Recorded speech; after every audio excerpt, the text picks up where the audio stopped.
bienvenue pour le 4e épisode de la saison 2 de mon podcast Hacker son futur.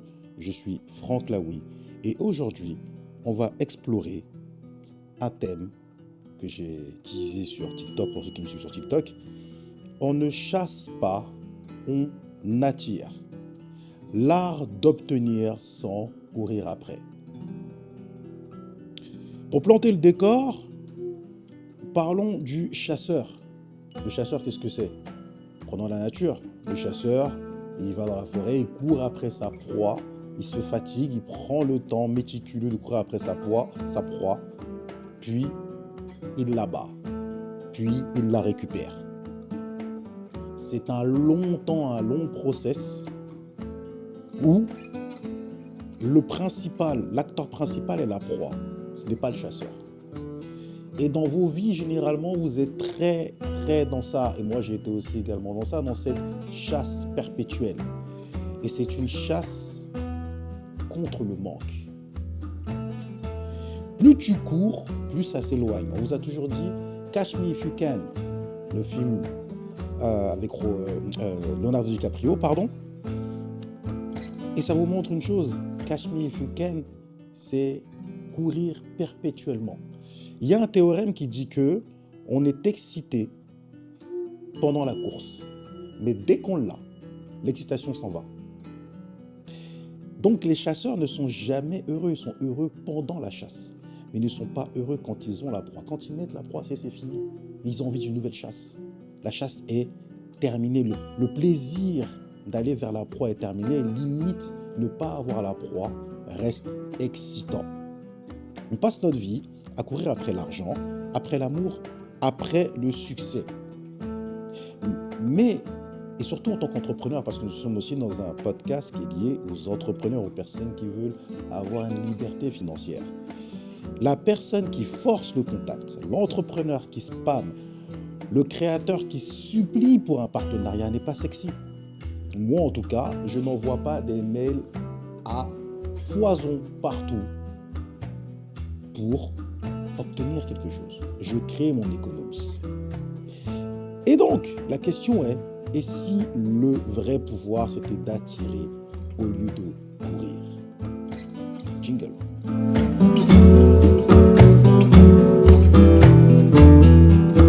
Changeons de paradigme. L'énergie du manque à l'énergie de l'abondance. La plupart des gens sont dans une énergie du manque. Ils ne parlent que de ce qui ne va pas dans leur vie. Ils sont concentrés sur ce qui n'est pas existant dans leur vie et non se baser sur ce qui existe déjà. Cette fondation qui existe. Et être dans la gratitude de ce qu'ils ont. Vous êtes en bonne santé. Vous avez un toit. Vous avez des enfants formidables. Vous avez de quoi manger ce soir. Même si ce n'est que du riz et de la sauce, c'est déjà beaucoup plus que beaucoup de gens sur Terre. Vous avez un travail. Vous avez des amis. Vous avez une famille. Vous avez vos 2 parents, peut-être même qui sont encore vivants. Moi, dans mon cas, ce n'est pas le cas. Toutes ces choses-là, ce sont de belles choses qui est autour de vous. Vous devriez en être content déjà. Commencez par être content. Mais il y a un mécanisme énergétique et psychologique derrière l'attraction. Quand on chasse, on agit depuis la peur, le manque ou le besoin. Tu chasses pourquoi? Dans les temps anciens, pourquoi on chassait? Pour se nourrir. On courait après des animaux pour se nourrir puisque on n'avait pas encore créé l'élevage. Et regardez bien la différence. Avant, on courait, on attrapait l'animal, on le cuisait, le lendemain, on recommençait l'expérience. Ça veut dire qu'on n'anticipait même pas le problème. On aura faim de toute façon tous les jours. Il faut commencer à stocker, il faut commencer à être intelligent. Et puis peut-être que les proies ne seront pas toujours présentes. Comment faire s'il n'y a pas de proie demain? As-tu anticipé le moment où le manque sera beaucoup plus grand que la veille? Et donc, les gens sont drivés uniquement par le manque et pensent que le manque est l'énergie qui leur permet d'avancer. Mais que nenni. L'univers, les gens, les opportunités sentent cette vibration. Quand vous rentrez dans une pièce, je vais vous donner un exemple. Un jour, j'ai accompagné une personne qui est un commercial chevronné. Ok, chevronné. Et il s'avère qu'il devait vendre un produit qui, pour le commun des mortels, est extrêmement cher. Ok, extrêmement cher. Et donc, il rentre. Et moi, quand j'étais beaucoup plus jeune, j'aimais beaucoup accompagner ce genre, des gens différents comme ça, pour comprendre un peu la psychologie. Et cette personne est venue et a dit la première phrase: je n'ai pas l'intention de vous vendre quoi que ce soit. C'était hyper intéressant. La discussion tournait au fait que c'est pas fait pour vous. En fait, il est venu dans une idée que je ne suis pas en manque de vente. J'ai des clients qui vont acheter. J'ai plein de gens qui peuvent acheter ça. On a ce rendez-vous. C'est plutôt une chance pour vous. Mais si vous n'en voulez pas, il n'y a pas de problème. Arrêtons la discussion dès maintenant. Je repars d'où je viens. Dans les 5 premières minutes, c'était ça qui en ressortait de la discussion. À aucun moment il a parlé de prix. À aucun moment il a vraiment élaboré sur le produit. Il a plutôt parlé du fait qu'en réalité, il y a énormément de gens qui veulent acheter ce produit-là. Donc lui, en tant que vendeur, n'est pas venu dans un manque. Et vous savez quoi? Et en a vendu non pas un, non pas deux, mais 3 de ces produits-là, ce jour-là. Est-ce que la personne avait vraiment besoin? Je n'en sais rien. Mais quoi qu'il en soit, le manque s'est retourné. Le vendeur n'était plus en situation de manque, de besoin de vente. C'était l'acheteur qui était en manque de ne pas avoir le produit. Et en marketing, vous l'avez souvent. L'iPhone, on vous le présente comme un produit dont vous avez besoin. Pas que la marque a besoin de vous vendre. Non, que vous avez besoin. C'est une opportunité pour vous. Pas une opportunité pour Apple. Pas une opportunité pour Samsung. Pas une opportunité pour Huawei. Non, une opportunité pour vous d'avoir un objet technologique que tout le monde n'aura pas forcément. Ce qui est faux, puisqu'au final, tout le monde a un iPhone. Et en fait, quand ça marche comme ça, quand le produit est désiré et désirable, les gens se battent pour ça. Quand le produit vous supplie, quand quelqu'un vous supplie, c'est pas sexy. Tu vois ce que je veux dire? C'est pas sexy. Et on en revient à la relation homme-femme.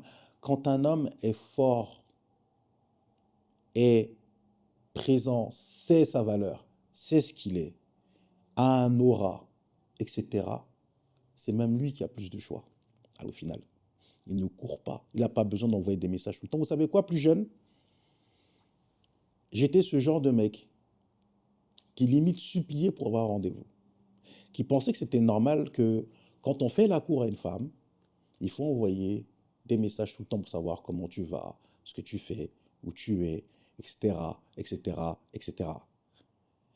Mais je me suis rendu compte au bout d'un moment qu'en fait, non, j'étais en train juste de les fatiguer. Et peut-être que la fille qui était intéressée au début trouve ça complètement dégoûtant, en fait. C'est dégoûtant. Ce mec, il a, comment dire, il a même pas d'assez d'ego pour voir que je lui réponds comme une merde, excusez-moi du terme, et il continue. Il continue. Et plus je le traite comme une merde, plus il continue. Au lieu d'avoir un ego à un moment donné, tu sais quoi? Et de dire, hé, hey, c'est pas grave, va-te. Il y a d'autres personnes. Et vous remarquez bien, et c'est triste à dire, les mecs qui ont énormément de filles qui leur courent après ont davantage de filles qui leur courent après. Parce qu'il n'y a pas une vibration du manque. Quand il y a une opportunité d'affaires et qu'il y a plusieurs candidats, il y a ceux qui vont jouer sur le prix, qui vont se battre, etc., qui vont vendre leur âme s'il faut pour avoir le projet.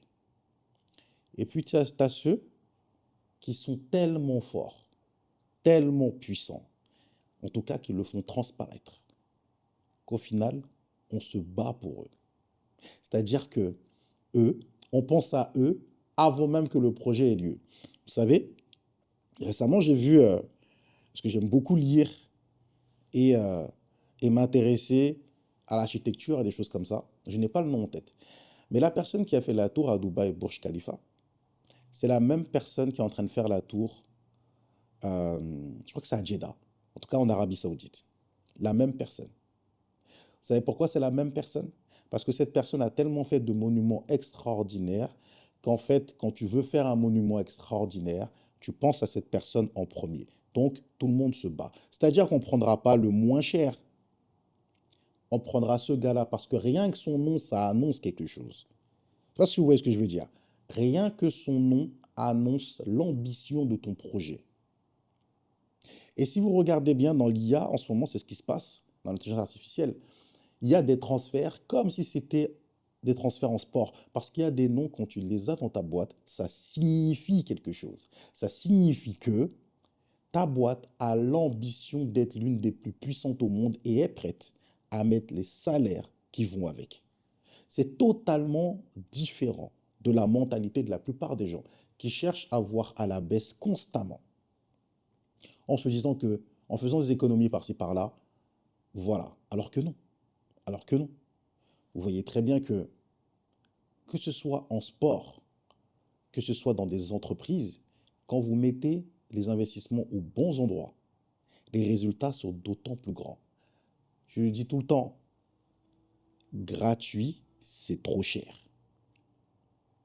Retenez bien ça. Gratuit, c'est trop cher.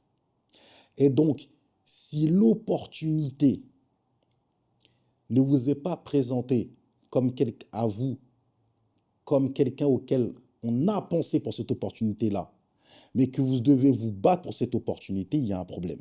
Je donne une autre anecdote. Il y a une école qui s'appelle l'INSEC, et à l'époque, j'ai fini par les avoir comme clients. Je ne les ai pas suppliés. Je vais expliquer ce que j'ai fait. J'ai regardé les points. J'ai expliqué dans mon mail quels sont les problèmes dans cette école pour leur communication. Pourquoi, en tant que jeune, leur communication ne pourrait pas forcément me toucher. J'ai donné des solutions. C'est-à-dire, j'aurais très bien pu prendre mes solutions et pas m'appeler. Mais derrière ça, j'ai parlé de mon travail, mes clients, qui je suis. Et donc, je me suis présenté non pas comme cherchant à leur plaire forcément, mais comme quelqu'un qui connaît son travail, qui est une opportunité pour eux de développer leur business. Je me suis présenté comme une opportunité, pas comme quelqu'un qui avait besoin d'eux comme client. Au final, j'ai eu un contrat pendant 3 ans avec eux. Et c'est comme ça que vous devez penser. L'opportunité, en réalité, c'est vous. L'apport, l'ajout, c'est vous. Et si vous n'êtes pas cette valeur ajoutée, cette cerise sur le gâteau, si on ne vous perçoit pas comme ça, vous devez travailler énormément sur vous-même pour créer cette attractivité. Quand tu as confiance, quand tu rayonnes, tu attires. Vous le savez très bien, vous le voyez tous les jours, vous avez même un oncle comme ça. Un oncle qui, quand il rentre chez vous, il sent la confiance, il est dans la joie et dans l'harmonie. Quand il rentre chez vous, même quand vous étiez petit, vous étiez content de le voir. Il a tout le temps des petits cadeaux pour tout le monde, tout le temps des petites affections pour tout le monde, tout le temps des petits noms pour tout le monde. Et ce tonton-là, généralement, il est tout le temps successful. Mais parce qu'il a créé cette énergie-là. Ce sont ce genre de personnes qui rentrent dans les restaurants. Vous rentrez au restaurant, la tête baissée, ils rentrent et ils font une petite blague à la serveuse ou au serveur. Ce sont des gens que même s'ils viennent qu'une fois, on les retient. Du coup, quand ils reviennent, même un mois après, on se souvient d'eux. Moi, pour vous dire, il y a des restaurants où je vais, je n'ai même pas besoin de dire le plat. Le serveur sait exactement ce que je veux. Quelle cuisson, quelle boisson avec, etc. Et on me regarde, on dit, oh, t'es un habitué. Ce n'est pas une histoire d'être un habitué, c'est aussi une histoire d'avoir créé ce lien avec le serveur. Parce qu'il y a des personnes qui peuvent venir tous les jours et parce qu'ils ne leur parlent pas, ils ne se souviennent pas d'eux. Mais toi, on se souvient de toi parce que tu as parlé, tu as fait une blague, tu as fait une réflexion, tu as fait quelque chose, tu as discuté, bref, tu es confiant. Les marques qui ne démarchent plus, mais qu'on sollicite Les personnes qui rayonnent sans parler. Vous voyez, il y a plein de marques de voitures qui font des pubs à la télé. Et puis, tu as Ferrari et Rolls-Royce ou encore Bugatti qui ne font jamais de pub à la télé. Vous savez pourquoi? Il y a celles qui ont besoin de vous, qui ont besoin que vous achetiez la voiture, qui ont besoin parce qu'ils ont besoin de vendre en volume, etc. Et puis, tu as ces marques qui n'ont pas besoin de vous. C'est vous qui avez besoin d'eux. C'est toi qui as besoin d'une Ferrari. Parce que tu as besoin de montrer ton statut social. C'est toi qui as besoin d'Hermès. C'est pour ça que quand tu viens chercher un Birkin ou un Kelly, on te dit non. On te dit non 3, 4, 5 fois, jusqu'au moment où on accepte de te vendre le produit. Tu vois ce que tu vois? C'est la différence, elle est là. La différence, elle se résume à ça. Et c'est là où tu peux vendre le produit beaucoup plus cher. Parce qu'on veut t'avoir. Et on se bat pour t'avoir. Et on fait des mains et des pieds pour t'avoir. C'est ce que, par exemple, Nike a eu comme problème récemment. Je ne sais pas si vous avez vu que le cours boursier de Nike a chuté énormément. Que Nike a une énorme concurrence maintenant en matière de basket. Parce que Nike a voulu quitter la rareté pour faire plus de chiffre d'affaires. Nike a voulu arrêter de faire les drops et a voulu casser le marché noir en se disant que si les gens se revendent nos baskets à 400, 500 euros, eh ben pourquoi pas on en fait plus et on fait plus de chiffres. Suprême a voulu faire pareil. Résultat, vous voyez que ces marques-là ont commencé à perdre de la valeur. Suprême, oui, il y avait des t-shirts à 40 euros qui se revendaient 400 euros sur le marché noir. Parce que Suprême faisait des drops tous les X jours dans la semaine. Ce jour-là, tu savais qu'il y avait un drop. Il y avait une queue énorme dans tous les Suprêmes du monde. Tu l'as, tu l'as pas, tu l'as pas. Et même à la sortie du magasin, il y a des gens qui étaient prêts à te payer 3 fois le prix pour récupérer ton produit. C'est là que la hype se crée. Parce que les gens, ils ont besoin d'avoir ton produit, pas l'inverse. Et quand vous avez les sociétés, les hedge funds qui rentrent dans des marques comme ça et qui croient que il faut scaler forcément, et évidemment que les drops limités, ça veut dire un chiffre d'affaires limité, et qui pensent qu'il faut donc faire de la quantité en masse pour vendre, tu es juste en train de tuer la valeur de la marque. Tu es en train de tuer la valeur perçue de la marque. Snake a mis d'ailleurs un tweet ou un thread que j'ai vu tout à l'heure, et je me souviens plus de la phrase exacte. Vous savez quoi? On est entre nous. Venez, on cherche. Venez, on cherche qu'il ait écrit, parce que je trouve que c'était hyper intéressant ce qu'il a mis. Cherchons ensemble, si vous le voulez bien.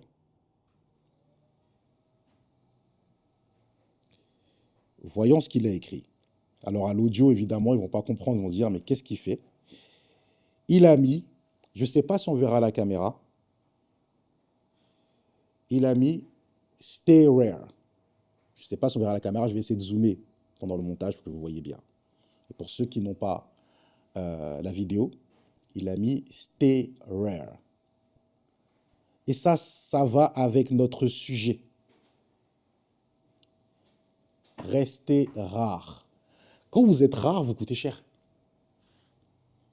Quand vous êtes rare, vous coûtez cher.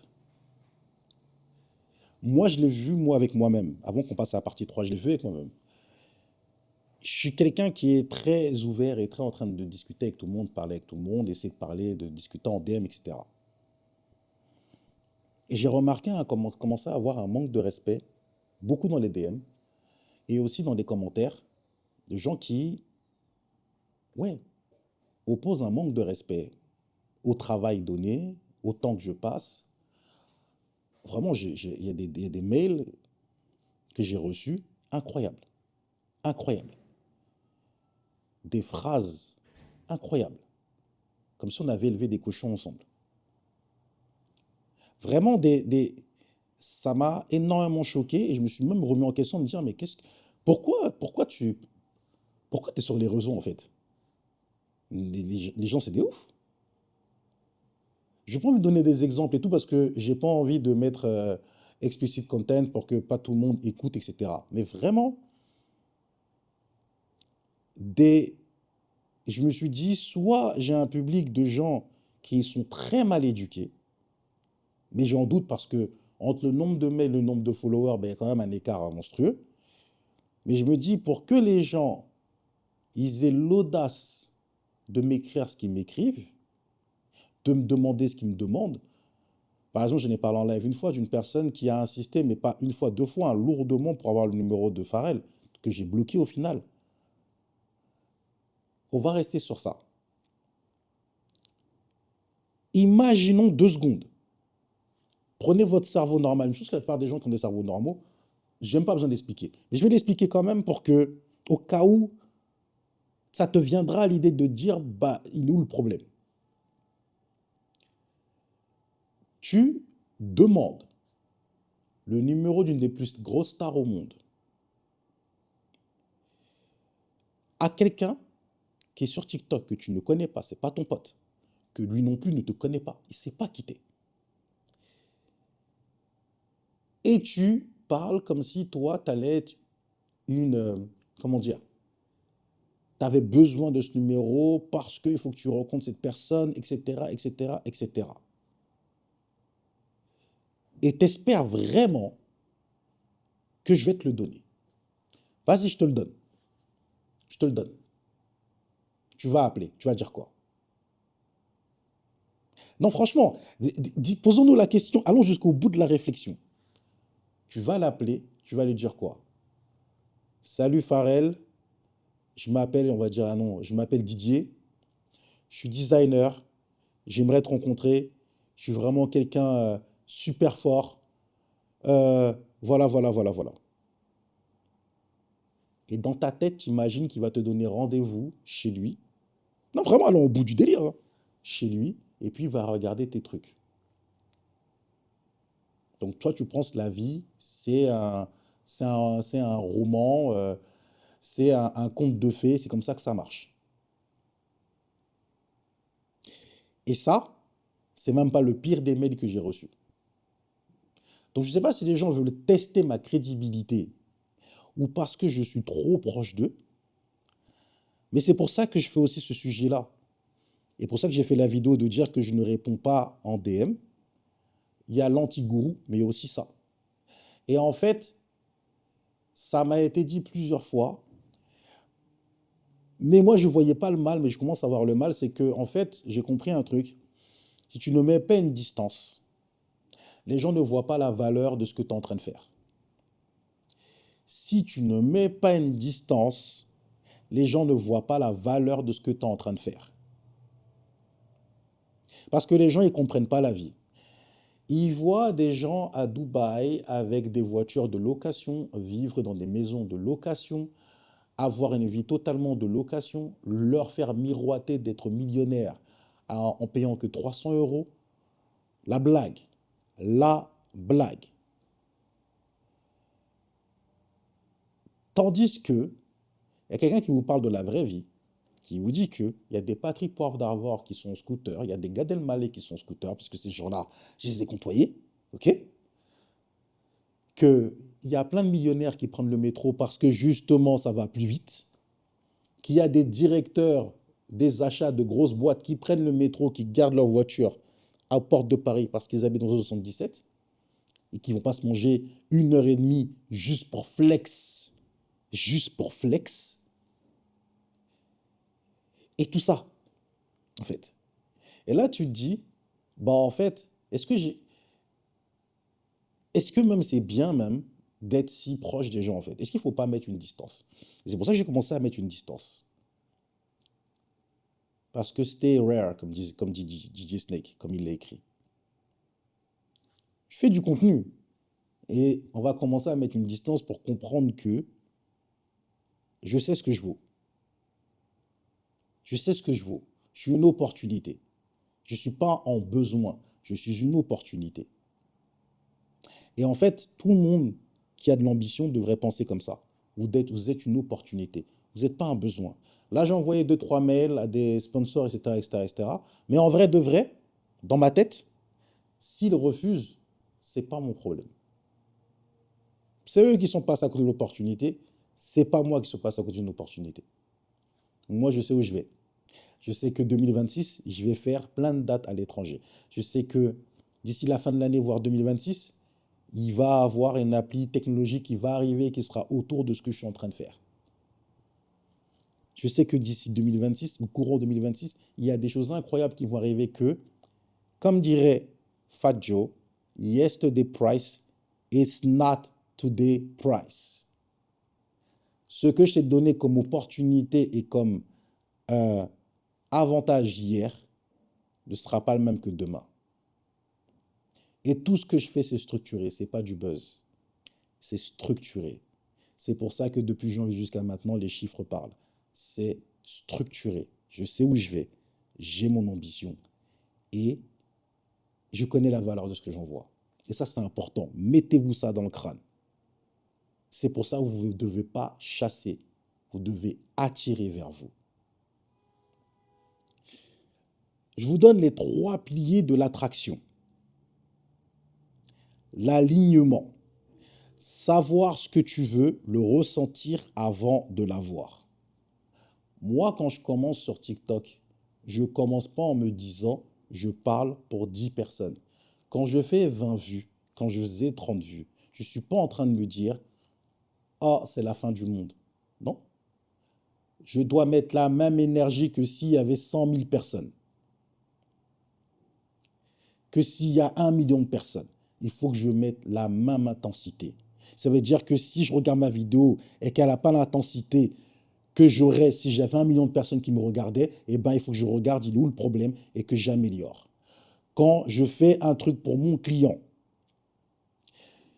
qu'il soit petit ou grand, il faut que je mette la même intensité par rapport au budget qu'on me donne, certes, mais il faut que je mette la même intensité en me disant que peut-être que, je ne sais pas moi, Jay-Z va tomber dessus. Peut-être que Spielberg va tomber dessus. Même si c'est une petite vidéo qui est faite au téléphone pour un client, il faut qu'on sente que je suis allé faire un peu de recherche dans ce que je veux faire, dans mon côté marketing, pour éventuellement attirer d'autres personnes. Je suis l'opportunité, je ne suis pas en train de te chasser. Je vous assure que moi, je ne fais plus de prospection depuis un bon moment. Depuis un bon moment. La présence, il faut être visible, actif dans ton énergie sans forcer. Tu es présent. Tu es présent. Quand tu vas manger avec des amis, tu ne forces pas pour parler de ton projet. Tu ne forces pas. Mais quand on va te donner l'opportunité de parler, tu glisses ce que tu as à glisser. Mais tu glisses ça de façon succincte. Il y a des étapes. De te donner les étapes. Par exemple, je dis que par exemple, les gens là qui aiment beaucoup dire « je cherche à lever des fonds ». Ok. Il y a plein de gens, ils supplient quand ils font ça. C'est pas sexy. C'est pas sexy. Il n'y a aucun investisseur qui a envie d'investir sur quelqu'un qui supplie. Je vous le dis tout de suite. C'est pas sexy. Donc, je vais vous donner une petite méthode dans une discussion. Vous allez voir que peut-être que dans la discussion, il n'y a personne qui a l'argent pour, mais il y a peut-être un d'entre eux qui connaît quelqu'un. Vous êtes présent. Chacun parle, l'autre il parle de son travail. Et toi, comment ça se passe en ce moment? Vous connaissez ce genre de phrase? Bah, écoute, moi ça va. En ce moment-là, je suis sur un projet formidable. Je suis en train de développer ça. À voir si je trouve un investissement. D'ailleurs, si vous connaissez quelqu'un, n'hésitez pas. Mais en tout cas, quoi qu'il arrive, avec ou sans investissement, je vais commencer déjà avec les armes que j'ai. C'est beaucoup plus sexy. On a envie d'écouter la suite. On a envie de te demander, tu as besoin de combien? Tu truc nanana, nanana, truc. On a envie de te poser des questions. Tu n'as supplié personne. Tu as mendié envers personne. C'est ça la graduation. Mais quand tu viens et tu dis, ah, c'est chaud, à nous, jamais on investit sur nous, jamais truc, ah, moi je suis une femme, jamais nanana, ah, moi je suis noir, jamais nanana, ah, moi je suis rebeu, jamais nanana. Gros, tu veux qu'on investisse, pourquoi tu pleures déjà? Tu pleures déjà. En sachant que monter un business, c'est dur. Et on sait qu'en plus, pour toi qui n'es pas occidental, c'est encore plus dur. Là, je mets mon argent, mais je vais le perdre. Ça fait peur. C'est la réalité. Personne n'est là pour t'aider. Par contre, on est là pour faire de l'argent grâce à toi. Tu dois être une opportunité. Personne n'est là pour t'aider. Mets-toi bien ça dans le crâne. Comme ça, tu chasseras plus, tu seras une opportunité, tu vas attirer. Si tu sais que personne n'est là pour t'aider, quand tu poses la question, quand tu demandes quelque chose, tu n'es pas dans une demande, dans une opportunité. Quand moi, je cherchais des salles pour mes événements, moi, je suis venu directement expliquer que, Anna, voici l'opportunité, voilà pourquoi ça peut être intéressant également pour vous d'accueillir mon événement. Ce n'est pas seulement que je vais payer la location, mais c'est également aussi une lumière que je mets sur vous. J'ai des opportunités très rapidement. Très, très rapidement. Je ne suis pas en train de mendier et je ne suis pas en train de vouloir demander une salle gratuitement. Et même si je n'avais pas les moyens, admettons, je n'aurais pas eu les moyens, mais il y a une manière d'amener la chose pour que ce soit sexy. Tu n'as pas les moyens de louer une salle, mais tu as du monde qui peut acheter des tickets. Ben, prouve-le que tu as du monde qui peut acheter des tickets. Comme ça, la salle, elle dit, bah, tu sais quoi, on fait un deal. On fait un deal sur les tickets. Nous, on prend 30% par exemple. Voilà. À X date, s'il n'y a pas le nombre de tickets, on annule. Quelle salle va dire non? Je ne sais pas si vous voyez le processus. Et vous allez trouver une date où la salle, c'est un peu creux pour elle, mais elle va vous caser là, à vous de faire le taf. Vous savez, ça, là, ce que je vous raconte, c'est quand on a fait ça, quand on a commencé à faire des soirées en boîte. On n'avait pas l'argent pour louer une boîte. On n'avait pas l'argent pour louer une boîte. Par contre, on a prouvé qu'on connaissait du monde. Donc, comme on a prouvé qu'on connaissait du monde, on a attiré les boîtes vers nous, qui nous ont fait un deal pour dire, voilà, sur le chiffre de la soirée, on vous donne 30%. C'est vous qui ramenez le monde. On a ramené le monde. Il y a des soirs où on repartait à se partager 5, 6, 7, 8 000, 10 000 euros. Sans sortir 1 euro de nos poches. On a attiré. Comment on a attiré des soirées? La présence. Et j'en reviens à ça, la présence. On a été présent. D'une part, on a fait des soirées appart, présence. Donc, c'est-à-dire des soirées où les gens ne payaient pas. Les gens, ils viennent, ils sont dans l'ambiance, ils kiffent, ils kiffent. Il y a de plus en plus de monde qui veut venir dans la soirée appart. Là, tellement qu'on se dit, ah, faut qu'on fasse en boîte, faut qu'on fasse du chiffre. C'était risqué, on aurait pu se foirer complètement. On a fait une communication, on a tout mis dans la com. On a mis dans la com, on n'a pas appelé nos potes en les suppliant, en leur disant, eh, viens nous soutenir, hein, viens nous soutenir. Hein. Dédicace à quelqu'un que je connais qui est comme ça. Eh, soutiens, donne la force, donne la force. Hein. Franchement, ça fait pitié. Je vous le dis, ça fait pitié d'être comme ça. Donner la force, donne la force. Donne la force de quoi? Donne la force de quoi? En quel honneur je suis forcé de te donner la force? En quel honneur? Si ton truc, il est pété, il est pété. Si ton truc est nul, il est nul. C'est comme ça. Je ne vais pas donner la force à un truc qui est nul. Il est nul. Au pire, je te dis c'est nul. Voilà pourquoi je ne vais pas soutenir. Pose-moi la question. Pourquoi tu ne me soutiens pas? Je te dirai la réponse. C'est pété. Moi, j'aime pas en tout cas. C'est la réponse la plus honnête. En plus, la réponse, elle est tellement honnête que tu devrais kiffer d'entendre quelqu'un te dire ce genre de phrase. Parce que c'est méga honnête. Nous, on faisait des soirées appart. Truc. On a transformé ça en soirée club. On a fait des teasings. On allait chercher des go, nos potes, les plus beaux. Tout ça, on a fait un truc pour te dire que hey, c'est la soirée où tu dois être parce que c'est l'opportunité. Il y aura les plus belles meufs, il y aura les plus beaux mecs. On sera, même si on est dans une toute petite boîte, mais ce sera la soirée que tu n'as pas envie de louper. Pendant 1 an, on a tellement fait de chiffres à cet endroit-là, c'était incroyable. C'était incroyable. On n'a mendié envers personne. L'opportunité, elle était là. On n'a pas mendié l'opportunité. Nous, on arrivait en mode concurrence. Si ce n'est pas toi, ce sera quelqu'un d'autre. Et n'ayez pas peur de si ce n'est pas toi, ce sera quelqu'un d'autre. C'est là qu'on voit que vous avez confiance en votre projet. Quand vous êtes prêt à dire non. Les gens qui ont excusez-moi du terme, les corones de dire non, on les respecte beaucoup plus que les autres. Je vous le dis. La valeur devenir magnétique parce que tu apportes, tu inspires, tu incarnes. Un créateur de contenu qui partage sans calculer finit par être repéré. Une marque qui communique son essence attire naturellement sa clientèle. Moi, quand j'ai commencé à faire mes contenus au début, et je continue encore, hein, c'est pas parce que tu n'achètes pas une place à ma conférence, parce que tu n'achètes pas mon livre, que tu n'as pas accès à du contenu gratuit. Je fais mon contenu. Je continue à faire mon contenu. Et grâce à ça, il y a des personnes qui font des vidéos sur moi, qui me taguent, qui disent merci, j'ai beaucoup appris grâce à lui, nanana, etc., etc. Ça me permet, ces gens font de la pub pour moi. Je ne suis pas en train de mendier quelque chose. Quand je fais les événements, c'est parce qu'on a commencé à me demander, ce serait bien qu'il y ait des événements en live. Ce serait bien qu'il y ait peut-être des groupes privés où tu puisses nous donner plus de savoir. Ce serait bien qu'un jour, tu puisses faire des masterclass structurées de A à Z pour qu'on puisse suivre un cheminement, parce que sur TikTok, les vidéos elles se mélangent, tu connais, on scroll, on ne tombe pas forcément dans l'ordre des choses. C'est pour ça que j'avance. Moi, j'écoute les feedbacks, c'est grâce aux feedbacks que j'avance. Je ne suis pas venu de nulle part en me disant, hey, je vais faire une conférence, je vais faire ci, ça. Non.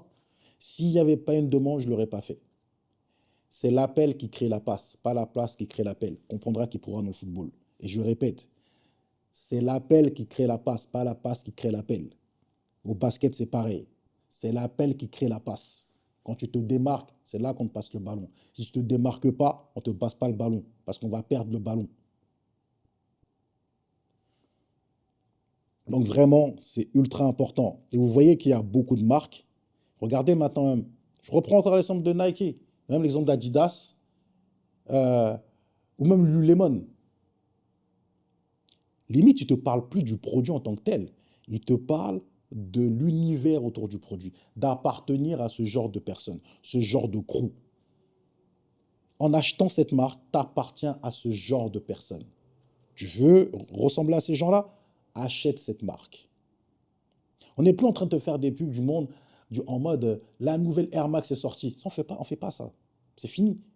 Parce qu'il faut qu'il y ait un sentiment d'appartenance. C'est comme ça que tu deviens limite un des soldats de la marque. C'est une technique marketing qui est brillante. Et c'est pour ça qu'il y a des marques qui sont là, qui montent le produit sans vraiment parler du produit. Ils te parlent plus de l'univers autour du produit. Au final, ils vendent plus que beaucoup de gens. Partie 4. Le lâcher-prise, la clé paradoxale. L'objectif du lâcher-prise, c'est quoi? C'est de montrer que l'attraction se déclenche souvent quand on arrête de forcer. Là, je m'adresse aux meufs. Vous connaissez les forceurs. Les forceurs, ils vous dégoûtent. Donc les gars qui écoutez bien, les forceurs dégoûtent les meufs. Je donnais une anecdote, il y a une meuf que je connais qui travaille dans la télé-réalité. Il y avait un mec, à l'époque, il était sur son dos, un forceur, alors qu'elle le trouvait mignon. Vas-y, ça l'a saoulé, il ne voulait pas le calculer et tout. Tellement c'est un forceur, tellement il ne lui donnait pas l'heure qu'il s'est énervé. Vous connaissez, les meufs connaissent ça, les rageux comme ça. Là. Il apprend en maturité, il est revenu. Mais il est revenu, il a parlé avec une autre aura. Une aura d'un mec qui, en place calme. Il a eu son date en mode tranquille, si t'es pas intéressé, moi, ça me ferait juste plaisir qu'on mange ensemble et tout, rapide, ça. Je vois que t'as à Paname, truc. Au final, ils se sont pécho. Au final, ils se sont pécho. Il arrive avec une bonne aura. Il n'est pas en train de forcer. Il n'est pas en train de racler le sol comme un mendiant. Non. Il est venu avec ses qualités. Il a démontré que ses qualités peuvent lui plaire. La loi du détachement, ce que tu désires vient quand tu n'as plus peur de le perdre. Je vous parlais tout à l'heure de ça, et c'est pour ça que je le remets dans cette partie-là. Quand tu n'as pas peur de perdre quelque chose, c'est là que tu le gagnes encore plus. Quand tu n'as pas peur de quelque chose, c'est là que tu le gagnes encore plus. Et la plupart des gens, vous avez peur. Vous avez trop peur. Vous avez peur. Il y a un gars, je lui dis, regardez bien, il y a un truc, on n'a pas fait de business avec la personne. Moi, je vous dis, honnêtement, au nom que je suis trop heureux que ce business ne s'est jamais fait. Avec cette personne-là, je parle. Je ne parle pas avec mes gars qui sont autour de moi, je parle avec cette personne-là, cet investisseur. Je suis heureux que le business ne soit pas fait. Depuis le début, je le sentais que ça allait aller nulle part. On a fait, la personne, tu l'appelles, ça prend 5 jours pour te répondre. Ça te sort de, je suis dans tel avion, je suis dans tel truc, dans tel truc. Moi, j'ai toujours dit aux gens, les gars, je parle avec des gens, j'ai déjà parlé avec des milliardaires sur cette planète. Quand tu es la priorité de quelqu'un, t'inquiète pas. T'inquiète pas. T'inquiète pas que ça ne prend pas longtemps que la personne te réponde. Quand la personne elle te fait courir comme ça, lâche l'affaire. Et dans ce truc-là, j'étais à deux doigts de dire aux gens, lâchez l'affaire.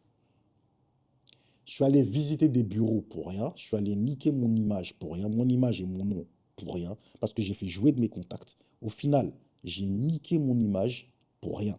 Heureusement que j'ai rattrapé le coup avec d'autres personnes. Mais j'ai quand même tué mon image pour rien. À venir, à sortir des grandes phrases, à dire on va faire ci, ça, pour rien. Ça a été une bonne leçon pour moi. Maintenant, quand je sens qu'il y a un doute, quand je sens que ça va aller nulle part, j'enlève mon pied. J'ai fait l'erreur plusieurs fois dans ma vie. J'ai fait une erreur une fois, je vais vous raconter. On devait faire une date pour Trey Songz. Mon gars Sony, shout out à lui. On devait faire une date pour Trey Songz. Trey Songz, on avait le cachet et tout. On a un gars, il devait investir sur le truc. Nous, on s'occupe d'organiser le truc, on prend 30%. Maintenant, j'ai réussi à avoir un rendez-vous avec le Bataclan. Voilà, comment tu te grilles bêtement quand tu chasses au lieu de créer l'opportunité. J'ai rendez-vous avec le Bataclan. Mais le gars ne m'a pas montré l'argent. Le gars ne m'a pas fait de virement. Le gars veut juste faire un rendez-vous. Donc, on va faire un rendez-vous, mais je n'ai pas vu la couleur de l'argent. Du coup, on fait comment? Mais j'ai quand même fait le rendez-vous. C'était l'un des moments les plus humiliants de ma vie. Parce que le gars nous a texté, je suis en route, il n'est jamais venu. Il n'est jamais venu. Et il est revenu vers nous une semaine plus tard. Soi-disant, il avait eu des problèmes. Avant ce rendez-vous, j'étais en train de me dire, en vrai, on devra annuler parce que je ne sais même pas s'il va le faire. Là, on va se griller bêtement. On gars Sony les témoins. On a quand même fait le rendez-vous. Au final, l'impression était la bonne. Au final, on allait ouvrir nos grandes bouches là-bas à dire Trey Songz, machin, bidule chouette. Que dalle. Tu fais comment quand maintenant tu as une vraie opportunité, tu as vraiment les sous pour aller revoir ces personnes-là? Mais elles ne te répondent pas. Et elles disent c'est un guignol, lui. Et c'est exactement ça qu'il faut comprendre. C'est exactement ça qu'il faut comprendre.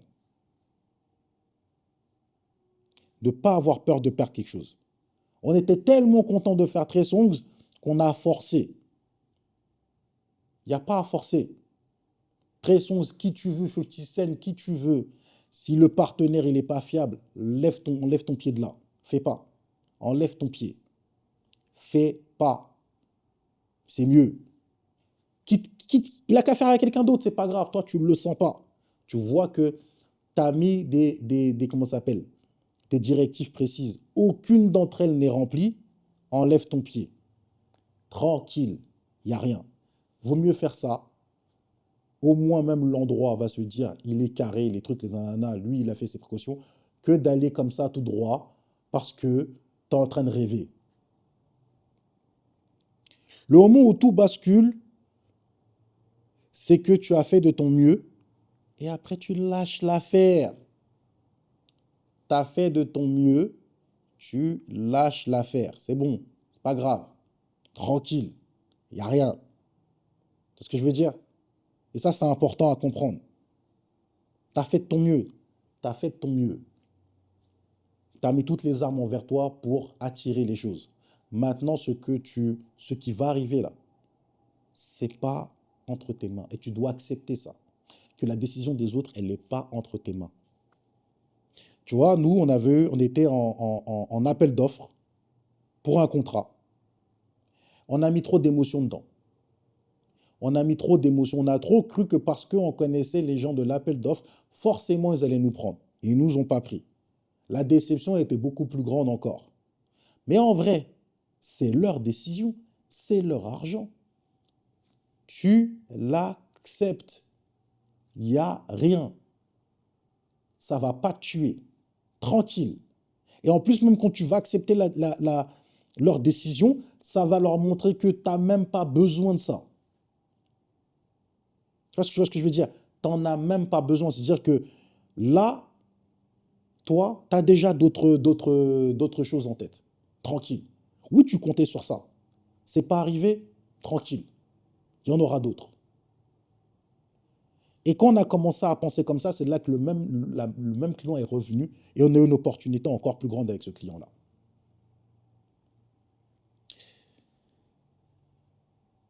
Vraiment, ça fait un moment que j'ai arrêté de courir et je suis content d'avoir arrêté de courir. Je suis content d'avoir arrêté de chasser. Là, je suis marié, hein. Ma femme, je ne l'ai pas chassée. Et j'aimerais même vous dire, des fois, tu peux être là comme ça, être là, tu vois que tu plais. Et tu vois que tu plais, pourquoi? Parce que tu chasses pas. Moi, quand je sors avec mes potes, je suis celui qui regarde le moins les meufs autour de moi. Celui qui est prêt à lâcher la blague ou être en contradiction. Vous savez quoi? Il y a un pote la dernière fois, je ne suis pas coach love, hein, mais je vais vous montrer quelque chose. Et on était là la dernière fois, et on a un pote qui, je ferme l'ordinateur, il fait trop de bruit, qui, comment ça s'appelle? Parle avec une meuf, et dit des trucs. C'est une belle meuf, hein, elle dit des trucs, etc. Mais moi, je trouve ça saugrenu ce qu'elle est en train de dire. Je me dis, mais c'est insensé. En fait, elle dit des trucs, elle essaie de revendiquer des idées, mais les idées, elles ne me plaisent pas. Moi, en tout cas, les idées que j'entends là, je suis en mode, bah non, moi, je suis totalement pas d'accord. Et je sais que mon pote, il n'est pas d'accord. Mais il se force parce qu'il veut la série, donc il est là, tais-toi, Franck. Je suis en mode, excuse-moi, mais moi, je suis pas d'accord. Moi, je suis pas d'accord parce que si, parce que ça, parce que ça, parce que ça. Il y a une discussion. La discussion, elle est même musclée. Et moi, je tiens la tête. C'est pas mon problème. Je suis pas d'accord. Et vous savez quoi? Moi, je n'étais pas là après, hein. Je suis parti et tout, là. Elle a dit à mon pote, dommage, ton pote, il est marié. Elle a dit à ton pote, dommage, ton pote, il est marié. Je dis, je le préfère. Mon pote, il était choqué d'entendre ça. Je lui dis, mais évidemment, dans la vie, il faut tenir à tes valeurs, à tes convictions, à ce que tu es. Tu n'as pas à forcer ta personnalité pour quelqu'un. Et j'ai envie de te dire, c'est même ton mieux. Généralement, la plupart des gens, ils aiment ça. Ils aiment les gens qui affirment leur caractère, qui affirment qui ils sont. Ça ne veut pas dire que tu dois être une personne imbuvable, non. Mais tu as tes convictions.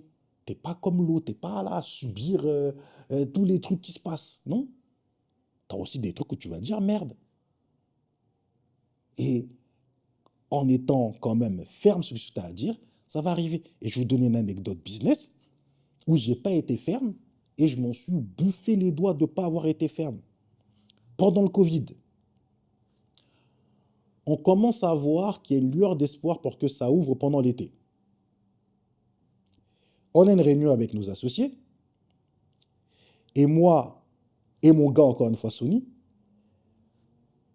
nous, on est convaincus qu'il faut se positionner dès maintenant, je crois que c'était vers février ou janvier, dès maintenant sur les lieux parce que personne, nous, en fait, on a le cash pour le faire. Et que si on se positionne maintenant, on aura les lieux moins chers et qu'on va pouvoir faire des soirées pendant l'été et faire un max de cash. Et on a deux autres associés en face qui nous disent « Ah non, non, non, non, non, c'est trop instable, c'est trop truc, c'est trop machin et tout, nanana. » Et la phrase surtout que je n'oublierai jamais, c'est « Laissons-les se casser la gueule. »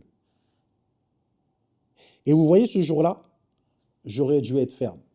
J'aurais dû être archi ferme sur mes convictions. Parce qu'en fait, la différence entre nous et les associés, là, c'est qu'on parle de soirée. Nous, on a 10 ans d'expérience en soirée. Donc, en vrai, quand c'est ton domaine, que tu maîtrises ton domaine, eh ben, quitte à ce que ça s'engueule, eh ben, il vaut mieux dire ce que tu penses.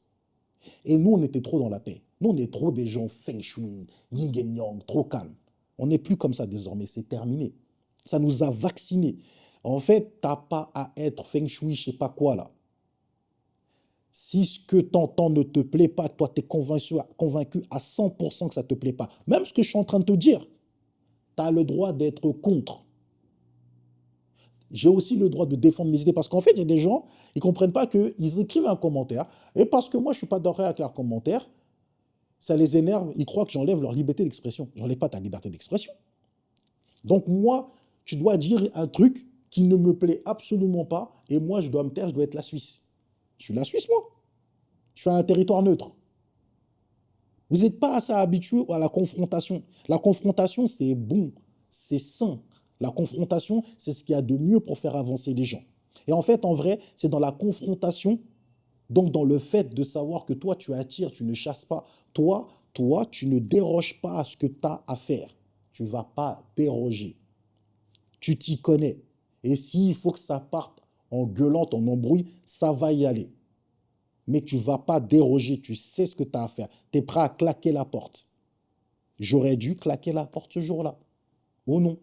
Tu ne peux pas pisser, excuse-moi du terme, tu ne peux pas pisser sur 10 ans de carrière dans quelque chose que je connais, que je maîtrise, que je te dis que c'est comme ça que ça va se passer. Parce que je connais ce métier-là.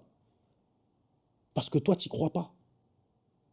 Mais en vrai, on s'en fout que tu n'y crois pas, puisque moi, c'est mon domaine. À ce moment-là, tu n'associes pas avec moi. Vous voyez le truc, tu t'associes pas avec moi. Parce que si tu ne crois pas en moi, en vrai, ne t'associe pas avec moi. Et c'est pour ça que depuis un moment, je ne m'associe plus dans mes trucs. Et quand je parle de m'associer, je parle de pur business quand je parle de m'associer. Je parle vraiment de part dans un bise. Et quand je parle de part dans un bise, c'est pas mon pote, etc. Je parle de part dans un bise d'un investisseur qui n'est pas dans ton sérail, qui ne connaît pas ton business. Parce que vraiment, il faut mettre des disclaimers pour que vous compreniez bien. Parce qu'il y a des gens qui vont prendre mes dires et les transformer et peut-être rapporter ça à des gens qui vont comprendre ça autrement. Quand tu as un investisseur qui a du cash et qui n'est pas lié à ton business, il doit te faire entièrement confiance. Entièrement confiance. Et à des gens, vous acceptez trop des dingueries. Vous acceptez trop des dingueries dans vos vies. Vous acceptez trop le fait que parce que l'investisseur, il a de l'argent, il a le droit de vous pisser dessus. S'il investit sur vous, c'est qu'il croit en vous. Et peut-être même qu'il vous teste ce jour-là. Il vous teste pour voir si vous êtes quelqu'un qui est vraiment dans l'abondance, dans l'attraction, et pas quelqu'un qui se couche devant quelqu'un qui est soi-disant plus puissant que lui. Vous n'avez pas à vous coucher, vous n'avez pas à vous mettre par terre. Et ça, c'est ma plus grande leçon que j'ai retenue. Vous devez affirmer vos convictions. Quitte à dire non, quitte à vous lever de la table parce que les conditions ne sont pas réunies. Et vous allez voir, vous allez être beaucoup plus respecté le moment où vous allez faire ça.